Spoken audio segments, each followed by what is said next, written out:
Welcome once again to the Punch Election Studio, where we've been giving you updates about happenings around the Federal Capital Territory of Nigeria, where we're having the governorship election and State House of Assembly elections in 28 states in the country today, just 3 weeks after the presidential election. Outrightly, it was supposed to be 2, but then for this and for that, the Independent National Electoral Commission had to move the election by a week. And finally, we are almost done as voting is ending in almost, or has ended in almost every area, and results are even coming in. I'm glad to be with you again. I am Abiodun Adewale, and this time around for the final leg of our show this afternoon, I'm being joined by one of our correspondents who's been combing the streets of Lagos, Segun Odunayo. Good to be with you again. Yeah, and in the street and back to the studio. A very good afternoon to you, Abiodun. A very good afternoon to our viewers who have kept with us for the whole day, and of course here to listen to bits and pieces of what went down the streets. Indeed, we did comb, like you said. We went around from the eyebrow part to the slums, from the streets to the hood, from the hood to estates. We went around Lagos trying to capture the mood, trying to capture the opinion of people, trying to see, give the people sights and sounds coming off the streets of Lagos. And something that was familiar with the 25th of February's election was voter apathy. Because take for example the president-elect's polling units, talking about Shawari Bola Ahmed Tinubu, just for example now, there are 324 registered voters in this polling unit. Yeah. But then we did the results. The total results there was just about 50. Just about 50, including void votes. 50 everything. Total was 50, meaning that we had 50 plus 200, yeah. 50 plus 4. Tells you a lot of stories about what really went down. So, but of course, the Independent National Electoral Commission, have no choice. It's from the percentage of people who come out to cast their votes that they will eventually count the results and announce the scores. Also, unlike the February 25th election, where they were, I won't call it pockets, because calling it pockets of violence may mean that I'm trying to belittle the state of affairs, because like they do say, it's considered small violence to you, but if you are the person involved, then so you know the magnitude, any type of violence lead to. But we've seen their pictures, even though we didn't see in any of the areas you've been to today. Anywhere we went to today, we didn't see anybody being beaten. We didn't see anybody being harassed. But we're seeing videos. But there are videos online of places in Okota. There are even rumors. Let's call them rumors, because journalism, you have to be sure to avoid passing the wrong. There are even rumors that at a particular place, somebody got shot. But we saw rumors of people saying, I had friends who sent me voice messages on WhatsApp and social media saying that they said you look like you are from so part of the country. And because of that reason, you will not vote here.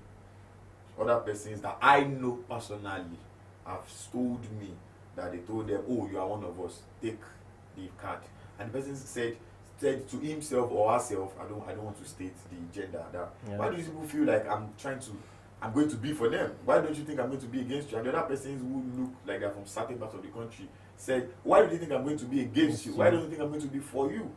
So apart from incidents like that, it's been generally relatively peaceful. I would say we've had a free election. Will I say we had a fair election? Perhaps because of the reports here and there, I may not say we've had a fair election. But was it free? Are we seeing bloodshed? Are we seeing people dying like rats, like probably it used to be in the past? Maybe no. But the results are coming out in batches. The results are coming out in numbers, and it looks like people have indeed decided. And of course, from the results that are coming now, we'll begin to tell how it has been all this while, and that is, we'll paint a picture of what the complexion would look like.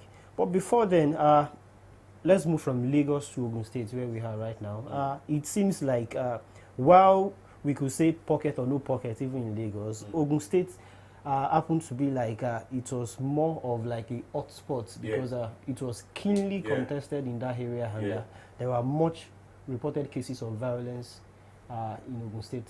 I think it's unnecessary. This is 2023, especially when you are trying to get re-elected. That means you've had 4 years of experience.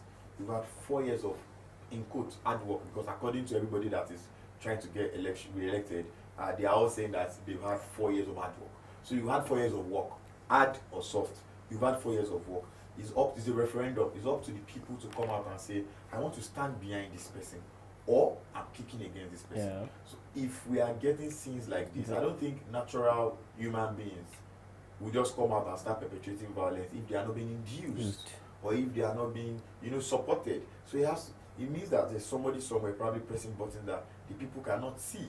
But like you said, it was indeed a hot spot, because reports coming out from Abeokuta, especially from some of our reporters, if you read Punch, like we do, we urge you all to followed all the updates. You see that the reports coming from some of our reporters down there is showing that some places were not really peaceful.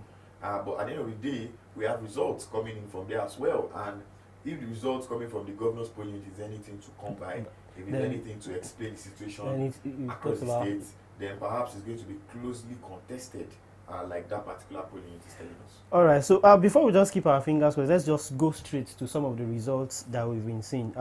Right before, when you were coming in, we started seeing results of different polling units. So let's begin from Lagos. We've seen results from the polling unit of Governor Babajide Sanwo-Olu, from the candidate of the Labour Party, Gbadebo, and of course from the candidate of the People's Democratic Party as well. We've also seen results. So how has it been? The numbers are already... I think of the 3 major guys, only one person of these 3 lost their polling unit. The candidate of the People's Democratic Party, Mr. Olajide, or Dr. Olajide Adediran, popularly known as Jando, won his polling unit for himself and for his political party. The governor and the candidate of the All Progressives Congress, Mr. Babajide Sanwo-Olu, won the polling unit for his party and for himself. However, the candidate of the Labour Party, Mr. Gbadebo could not lost deliver his polling unit for himself and for his political party, and he lost it to the incumbent, the governor and the candidate of the All Progressives Congress, Mr. Babajide Sanwo-Olu. So of the 3 major guys, 2 guys have won their polling units, while the other 3rd guy in the race lost his polling unit. However, there are certain parts of Lagos that results coming in from there is showing that he's winning. Of course, I don't think anybody can win everywhere. But from the 3 major guys, that's the state of things. Segun, before we go to Oyo, we talked about something before this session about the incumbents in Lagos having much work to do, perhaps from the atmosphere of the presidential election. We saw Governor Babajide Sanwo-Olu upping the ante of his campaign, and the result we are seeing today, a reflection of having ice cream in public places. Is the result we are seeing today a reflection of the actions in the last couple of days, or just against the backdrop of what we saw in the presidential election? According to our last word, politics is who gets what, when, and how. And how? Results coming off the presidential election in Lagos was stunning. Of course. Was a shocker to everybody, including the winners. Because I'm sure if you probably had asked them, they will probably tell you, on a one-on-one, probably tell you 140% or 150% or 170%. Nobody, I don't think anybody saw it coming. I think it beat the imagination of many political historians. Now, the ruling party must have told themselves, we saw some of them posting online, we saw the youth leader of the All Progressives Congress and some other party stalwarts posting online saying they need to come together, they need to settle. We saw the way all of them were trying to... In fact, we saw, should I say, an erstwhile friend of the president-elect, or, like a junior colleague, or like not really subordinate, someone or a stalwart. Or a stalwart, coming back home, in quote now, to his base, to come and campaign for the APC. I don't think anybody will have seen that coming. But it happened. I think it was last week Sunday. It happened last week Sunday. The governor himself was moving from one place to the other. He was seen moving from church to church, from one GO to the other, shaking hands. From one workshop to another. The workshop one is quite controversial because results of pictures online showed that was from 2019. So it looks like everybody just started throwing in pictures of the past. But the shaking hands was real. Yeah, sure. He was attending churches. That was real. He was taking pictures with general overseers and appearing on podiums with them. That was real. He was taking ice cream in public places as well. That was also real. So whether you consider it comedy or not, he was selling himself into the hearts of people. People who knew him as governor and felt he was docile probably thought and said, this man is now active. In fact, some people said, if you can be this active in the last 2 weeks, Why were you not this? I mean, I said, like I'm saying, some people, so it won't get look controversial. But whether you want to be honest or not, he was pushing himself into the hearts of the voters. He was making himself more visible, and that is what just what happened. So from the result, perhaps that might be the game changer. But then we'll just wait for many other results to come in, and hopefully by this time tomorrow we should be getting closer, or to have known whoever is going to be leading the Center of Excellence for just another 4 years. Now, let's go to Oyo State, another state of interest, where the incumbent, the candidate of the People's Democratic Party, Seyi Makinde, is up against Teslim Folarin and other guys. And it's kind of dicey because going by what we saw in February 25, nobody even knew what Seyi Makinde did before the presidential election. Nobody knew where his pendulum was swinging and all of that. But all of a sudden, March 18 is here, and it looks like the people of Oyo are already going, just singing the song again, and particularly from the state capital. At the debate held in Ibadan, the capital of Oyo State, just before the 25th of election, so 25th of February's election, the governor particularly said when he was asked who the people should go and vote for president, he told them, go and vote for national unity. At the end of the day, that election, the three senatorial candidates of the People's Democratic Party, the party of the incumbent governor of Oyo State, Engineer Seyi Makinde, lost. Many House of Rep candidates of the PDP, lost as well. And I think he infuriated a lot of party members. Many persons came out to say, for governorship, we're also going to vote for national unity. We are going to vote for unity or state unity. And I think that helped the major opposition. That is Mr. Teslim Folarin of the APC. But there was an extension. Elections shouldn't have held this weekend. It was supposed to be last weekend because of the court case and court matters and the issue of the reconfiguration of the previous machine. I think that also helped. More time. It helped the incumbents settle with their people, try to convince their people that I think I'm the best option. Keep it with me, stay with me. But if results coming in from Ibadan is anything to be like, because I've seen I've seen representatives of the APC, party stakeholders of the APC in Ibadan saying that they've been beaten, battered brutally in Ibadan. Context. Results politically now, results-wise. in terms of results. Yes, we have party chieftains who have openly come out on social media, openly, to say that in Ibadan, results coming in from Ibadan, they are agreeing that they have been beaten. However, Okeogun is there, Governorship is there, Ibarapa is there, and several other results that haven't come in as of now. But results coming in from major parts of Ibadan is showing that it is tilting towards the incumbent, Engineer Seyi Makinde. Well, before we delve into other things that concerns the election generally, let's quickly go up north, where we have other interests as well. In Kano State, a successor for Umar Ganduje, Rabi Umar Musa Kwankwaso, the presidential candidate of the NNPP. Also, there is an ANPP candidate in this as well, who is also, and Kano is like a state that we believe that the Kwankwaseya movement is going to shake the incumbent and the major opposition party. I think Kano election is going to be interesting. Gawuna is the deputy governor of Umar Ganduje. Dr. Umar Ganduje is up for election. Remember, same thing happened when Dr. Rabi Musa Kwankwaso was governor. His deputy was Umar Ganduje. Umar Ganduje became governor. Now, Nasir Gawuna is up, of the APC, is up against. Who would have thought that the PDP was no longer going to be the major opposition party there? But it's NNPP, Abba Yusuf. If you look at what happened on the 25th of February in Kano, look at the number of House of Rep members. That were unseated. 25-year-olds were winning election. 27-year-olds were winning election to the House of Representatives. Look at the cult followership of Rabi Musa Kwankwaso and the Kwankwaseya movement. However, quick one, Ibrahim Shekarau teamed up with Rabi Musa Kwankwaso in the NNPP. He got a ticket for Senate in Kano State. However, they had issues. he felt some of his men that he brought in from the PDP to NNPP were not giving tickets for rep, and he was the only one who got tickets for Senate. However, many times Dr. Rabi Musa Kwakwaso came on air to say that it was because the time to swap was over, but that they were going to be involved in their inclusive government. Interesting. Ibrahim Shekarau felt that reason was not good enough, and he said some of his men will feel that he betrayed them because he got the ticket, they didn't get it. So he pulled out of the NNPP and at that time moved back to the PDP. Elections were held, NNPP won the election, for Senate, Shekarau won the election. Yeah. But as at then, NNPP took him to court to say, you are leaving our party, you cannot live with our tickets. Our ticket has won, but the body is no longer at the party. So they have to do a divorce of the party and the body. So now I think the case is still in court now, but Ibrahim Shekarau is no longer with the NNPP.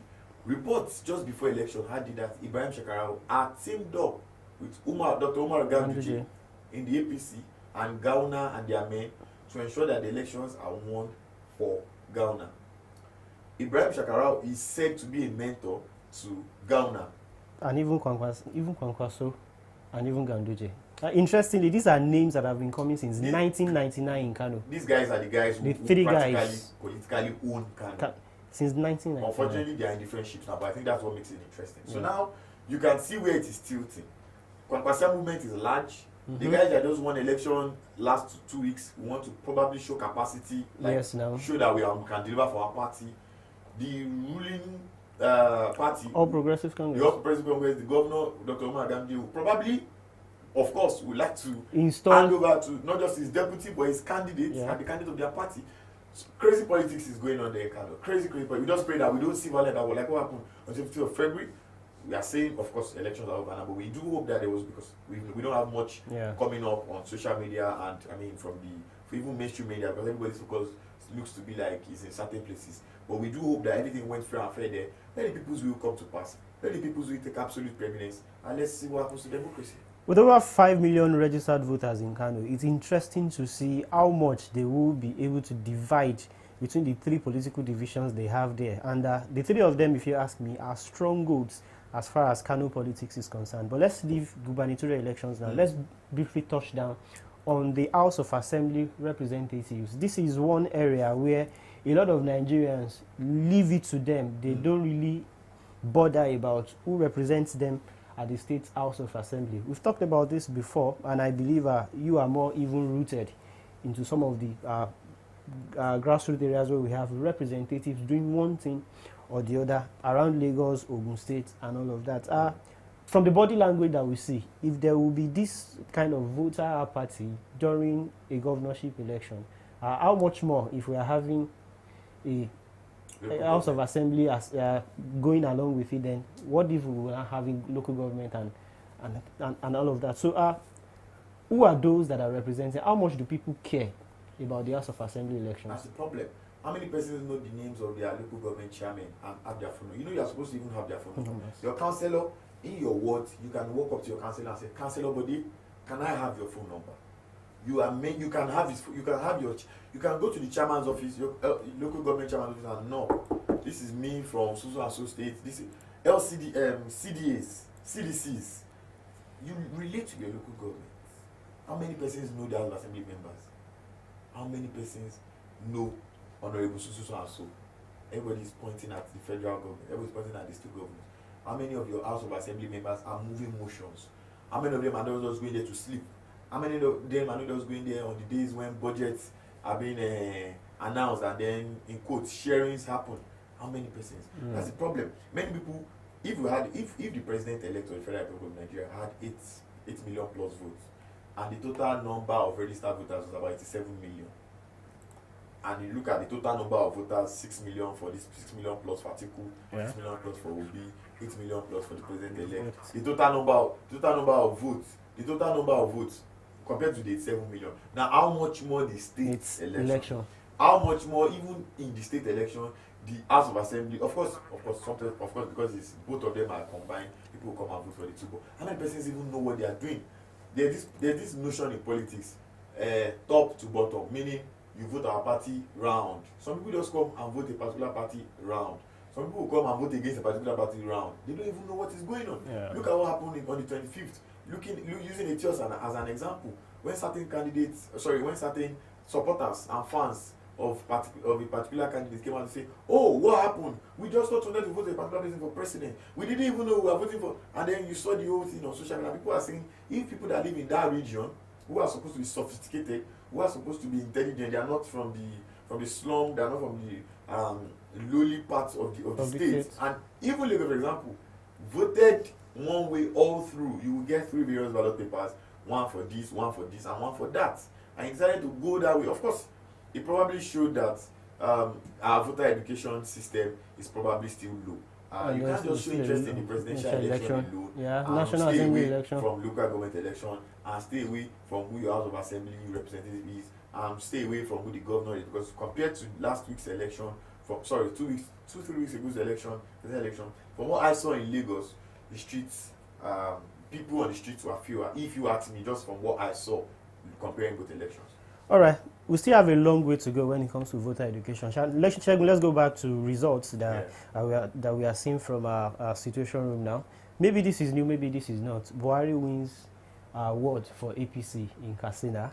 And somewhere in Delta State too, Festus Keyamo delivered for Ovi Omagege. Wow. And his polling units? Yeah, his polling unit. And it looks like everybody is just holding it down at their different polling units and wards. And it might just be tilting, unlike the twist we saw from the last election. We actually expected, personally, we expected a lot of twists for this particular election. We are judging from the presidential election. Because the presidential election was funny. Governor Rufai lost his state, not just lost his state, lost his senators. Yeah. Governor Seyi Makinde lost his state, not just lost his state, lost his senators. The stakeholders in Lagos State since 1999 up to date lost their state. President Muhammadu Buhari lost his state. Just look at what happened on the 25th. And interestingly, Shegun, from Ibadan, we also understand that Makinde won at Ladoja's polling unit as well. And there's been pocket of rumors that he was not in some and all of that. Yeah. And so looks like a lot of intrigues are. You know what is making me most happy about this election, Biodu, is that power, and only power belongs to the people. I can decide to vote YYQ if I like. Our producer can decide to vote XYZ if he likes. I think Beavers has done magic. Someone was texting me from Ibadan and saying that all power belongs to Beavers. That was how he put it. He said all powers belongs to Beavers. Number one, those figures that we used to see from certain states, the last election, we didn't see it, presidential. Now look at politicians confidently going to campaign, and those that have done enough are saying, I will win. Look at what happened at the last election. At least we didn't see the way we used to see voters inducement, with cash and all that. We didn't see that much on election day where we used to see embarrassing videos. Yeah, Shegun, we will still come to that. But first of all, let's take this information reaching us as it that the Independent National Electoral Commission has postponed the election in 10 polling units across in Lagos State. And this might be connected to some pockets of issues that we don't want to call pocket of issues earlier on. But then we'll keep our fingers crossed and follow up this about how well INEC will be able to reorganize this. We will still come to the rating of INEC, but just now you mentioned voter inducement. Yeah. For everything that preceded the presidential election, I was still discussing it off here today. Does it mean that we saw voter inducement reduced to the barest minimum? To the barest minimum even means that it's somehow probably there was an alternative way or something like that. I did not see anybody collecting naira. I covered the Ekiti election. I covered what elections? Osun. Anambra election. There was Osun. You will still hear. Yes. You will still see people doing things in certain. You still see the body language. But this time around, 2023 election, I did not see. So from maybe they did it. From the recent happenings now. Is there going to be a time, or is this the time that we will be getting over the era of voter inducement? I think, like I said, power belongs to the people. If anything indeed made me happy in this election, is that certain percentage of the youth wanted so and so on social media. Yes. And on the 25th of February, they came out en masse and delivered For- that particular voice they have been lending online. And it happened. I mean, you could see a swing, not just swings all over the country. Nasarawa, SDP winning. Lagos, Etiosa, Labour Party, something that you will naturally not see. Lagos presidential election, where somebody from Lagos was contesting, going to the to the Labour Party.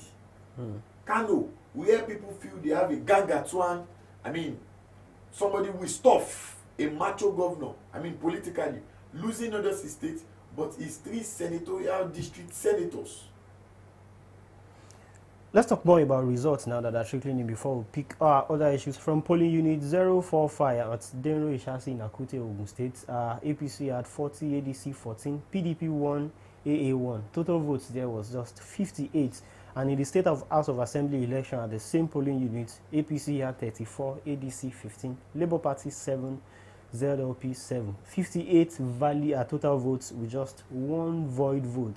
And that looks like the number that we've been seeing across and I see one here too from somewhere in K2 where NNPC had 1, PDP NNPC? 3, NNPP Okay. 1, PDP 3, APC 39, Labour Party 8, ADC 1 and 5 void votes. So looks like the numbers are coming in already, and it looks like people already it looks like they've had the direction before now. This is almost 6 p.m. Nigerian time. Elections officially ended At 2 2:30, p.m. except for places where people are still on the queue. But I don't know. Except I doubt you have any. There's no way you probably have 1,000 people. So by now, most results will have been counted. You will have been moving to the next level. Of course. So to an extent, people know what happened at their polling units. People know what happened at. It's probably, people already have an idea of what is going on. Of course, the results will keep coming in numbers like that you read out. But I don't think we've given out the numbers of results coming from the polling units of the aspirants. Sorry, the candidates. In Lagos, even though many ones that we have from various polling units, I think it would be nice if we can just read them out. And like we just touched down on some just briefly. In Lagos, from the polling units of the 3 major political candidates that are contesting, we saw Sanwo-Olu winning in his polling units. He had 121. Yeah. APC had 121 in Governor Babajide's Sanwo-Olu's unit. Labour Party had 2, and I think PDP had 1, if I'm not mistaken. Of course, you can. Our organization, The Punch, is posting results as they come in on our website, and of course, I'm sure it's been shared on our social media pages as well. So I think, because I was there, 121, 1, 2, 121, 2, 1, and results from the PDP candidates. Even actually won at the Labour Party's candidates polling unit as well. Talk about Abdulaziz Adediran winning at the polling unit of Gbadebo of the Labour Party. Adediran polled 79 votes there. Sanwo-Olu had 66, and the Labour Party's candidate had just 1 vote, according to one of the reports coming from our reporters here. Where in whose polling unit? Jandor defeats Sanwo-Olu Road at polling unit. So that means at his own polling unit. Oh yeah, he won his polling unit. He won his polling unit. Clear? Yeah, I said earlier, he won his own polling unit. Governor Babajide Sanwo-Olu won his polling unit, while the Labour Party candidate Road lost his polling unit to the governor, the candidate of the APC.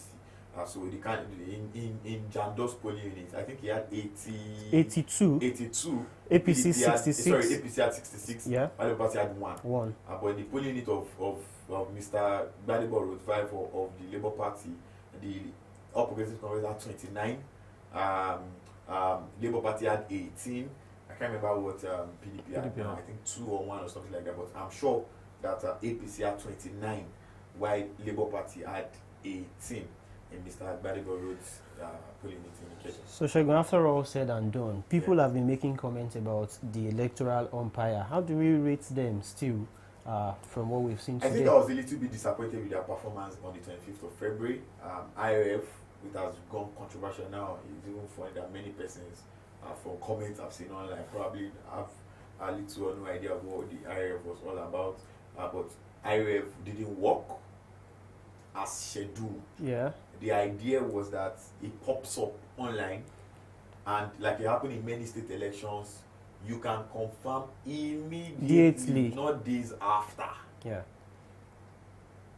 I asked persons I know rather, to check theirs on IRF. And every single person I know who voted on the 25th of February, who checked on IRF, confirmed to me that this is what me personally as a person.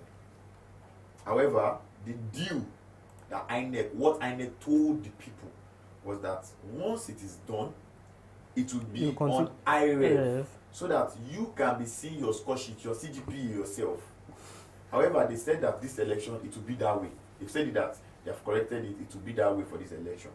Because that was where the crisis all began. So all the reconfiguration and all of that had been done. However, this day, today, 18th of March, very early this morning, we were out at rack centers, and we saw, just like we saw on the 25th, where people were, core members were, and the Independent National Electoral Commission officers were moving around.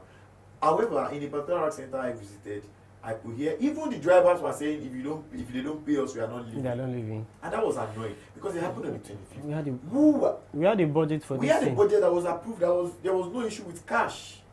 Despite the cash. If there was issue with cash, they had this thing with the CVN. Who are these middlemen that held up this cash somewhere? However, from what we saw at 8:15, 8:20, 8:30, INEC officials were their polling units were in Ikeja at the time. I think by 8:30 we were already in Ikeja. People were already in election mood. And like about that time, so I think I noticed the movement of materials inward. Exactly. Some polling units around. Certain polling units, many INEC officials were there. They were moving in. You could see them moving around. People were already getting ready at estate gates here and there, doing their thing.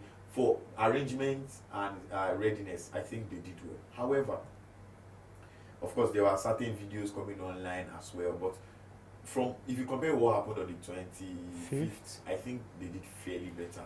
Although in certain states there were complaints about this and that, but looking at it holistically, all around, they did it better than the last appearance. All right, fair game. Let's see how the results will turn out eventually. And at this point, it will now be time for us to be saying our byes. But we will not do that without saying how special this coverage is for the organization as well. Today marks the 50th anniversary of Punch Nigeria Limited, the publishers of the Punch newspaper, Sunday Punch and Saturday Punch. And just like we're having today, March 18, 1973, it all started just like this, and we are 50 today. Beyond half a century.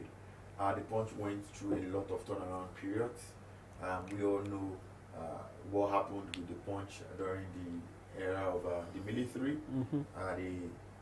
The organization stood in front of press freedom.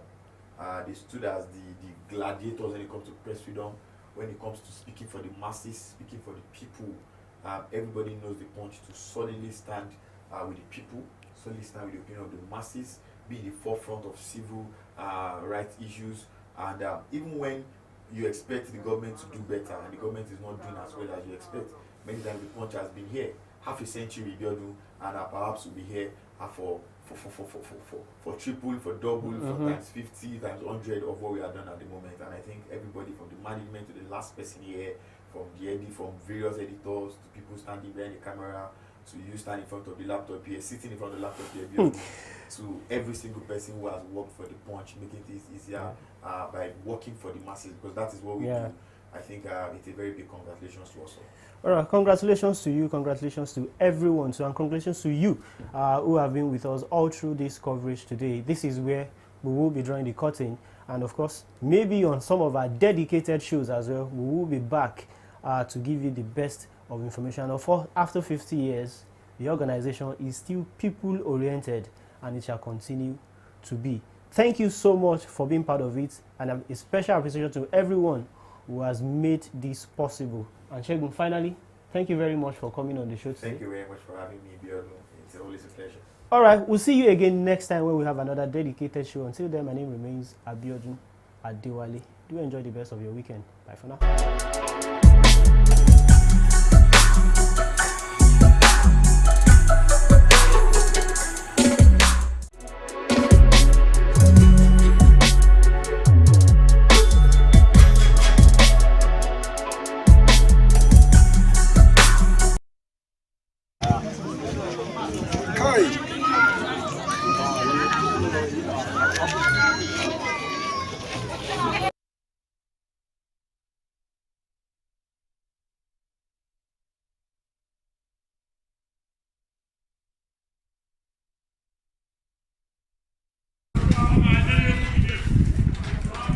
So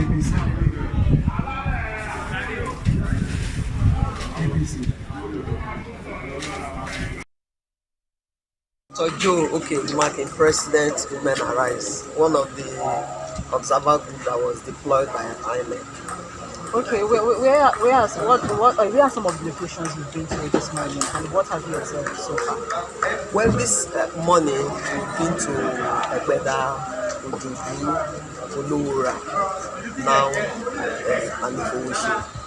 Although our observers are deployed nationwide, the one significant thing that we noticed during the presidential, we found out that personnel were on the ground, but adult staff, deployment of materials that will be used in voting when nowhere to be found. But today, from all the places that we've been to, we've seen personnel present on the ground, and then the NX staff, ACOS staff were even present. And another great improvement was that voting had commenced around Adubo and even Anufowoshi again, voting also commenced. So what people went through last time is a great improvement, although we still at the early stage. The one is optimistic that what we've seen this morning, that a lot more will turn out to vote when the vibrant media that we have, continue to air, people will know that there's a great improvement. It's not for them coming out to stay and then they will stay, for a very long time without voting. This is polling unit 045. Yes. Ward A, Adepowoshi. The INEC official got it here very late at exactly 8:29. And voting at the moment is yet to commence. What can you say concerning that? Well, just like I said, during the presidential, we were here from 8 till about 9:15. No INEC official was seen, only personnel. Although, as we speak, the improvement we're talking about should be seen, and INEC still needs to do a lot more, so that election on Island should be like picnic. People will come around, as